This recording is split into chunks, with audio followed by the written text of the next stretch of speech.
Podcast. Écho. 1978. Agnès Varda et le cinéma féminin.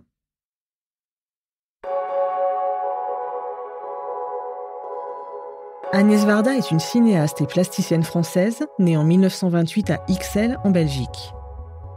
D'abord proche de la nouvelle vague, elle évolue vers un cinéma personnel, engagé et féministe qui mêle fiction et documentaire.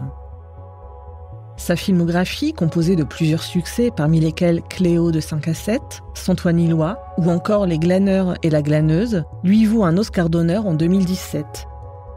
Cette archive de 1978 est extraite d'un numéro de l'émission de télévision Ciné Regard, consacrée au cinéma féminin. Un an s'est écoulé depuis la sortie de son film « L'une chante, l'autre pas », dans lequel Agnès Varda fait la chronique du féminisme à travers une histoire d'amitié.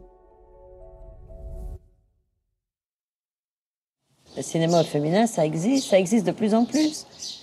Oui, on est différente des hommes en tant que femmes et vraisemblablement en tant que cinéaste. Mais il ne faudrait pas que socialement ce soit perçu. Socialement, il faudrait que les gens aillent voir des films. Bon film, mauvais film, ça c'est leur goût de le savoir. Au fond, ils ne devraient pas savoir tellement si c'est une femme ou un homme qui l'a fait. Et ça ne devrait pas tellement être jugé comme tel. Il y avait récemment, il y a 2-3 mois, il y avait 6 films de femmes sur les écrans parisiens en exclusivité. Je dis c'est quand même un phénomène nouveau et qui va énormément s'amplifier, qui va s'amplifier.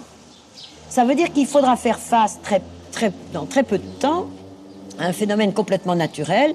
Il y aura peut-être autant de femmes cinéastes que d'hommes cinéastes et que le problème va en même temps se dissoudre et se préciser. C'est-à-dire on va commencer à regarder les films en se disant est-ce que c'est des films qui nous intéressent, qui intéressent les femmes, qui intéressent les hommes, les enfants, je sais pas quoi. Est-ce que ça rapporte de l'argent et toutes ces questions habituelles du cinéma. Et puis, en même temps, on va voir se préciser vraisemblablement une nouvelle culture cinématographique qui se dessine. Mais je crois qu'il faut qu'on commence à refuser fermement d'en parler, de faire nous-mêmes les théories, les conclusions, les blabla là-dessus. Oui, il y a un phénomène nouveau aussi, c'est les femmes qui s'emparent de la technique. Elles s'en emparent en apprenant, je veux dire. Parce qu'on sait très bien que, je vais dire une chose qui est connue, mais jusque-là, dans les équipes de films, on voyait quand même essentiellement comme femmes la script et la maquilleuse ou la coiffeuse. Et il y avait le côté comme ça, il faut bien qu'il y ait 2 petites femmes dans une équipe. Et enfin, c'était un peu la main au panier, le sourire, le charme et tout ça. Tu veux pas me donner un café cocotte? Et peu à peu, on voit arriver dans les équipes de cinéma des femmes, des jeunes femmes qui se sont dit, mais le son, ça m'intéresse, je peux être un très bon ingénieur du son. Il y a des cadreuses, il y a des directrices de photographie, il y a des filles au point, il y a des filles à la régie, à l'administration. Et on s'aperçoit que métier d'homme, ça ne veut rien dire. Un métier d'homme, ce serait un métier qu'une femme ne peut pas faire. Et il y en a vraiment peu, en fait.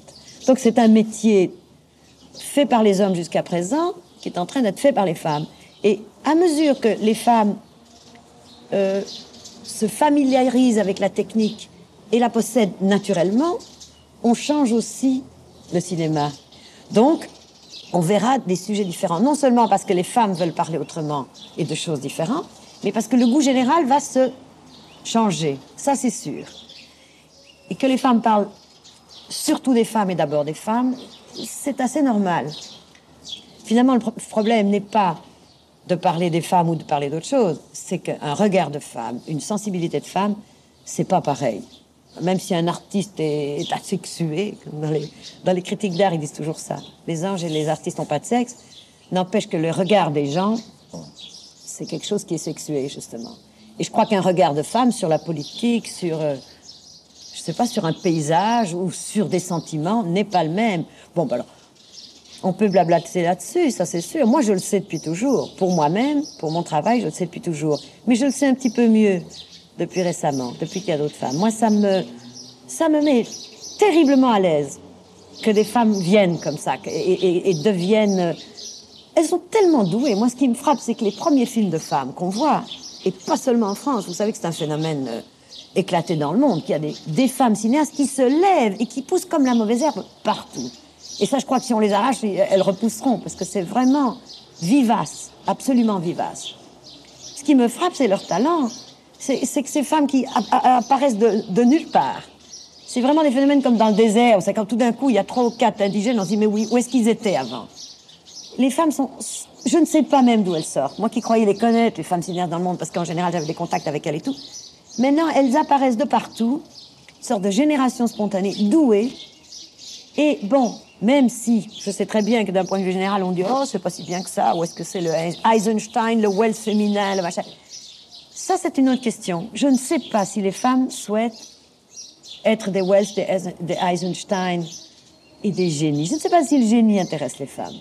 Et je ne sais pas si la culture a besoin de passer par des génies. Vous voyez, il y a des questions comme ça que posent les femmes. Elles les posent en termes hors culture. Elles les posent d'une façon marginale et subversive. Mais bon, pour le moment, on fait ce qu'on peut. Hein? On nage comme on peut.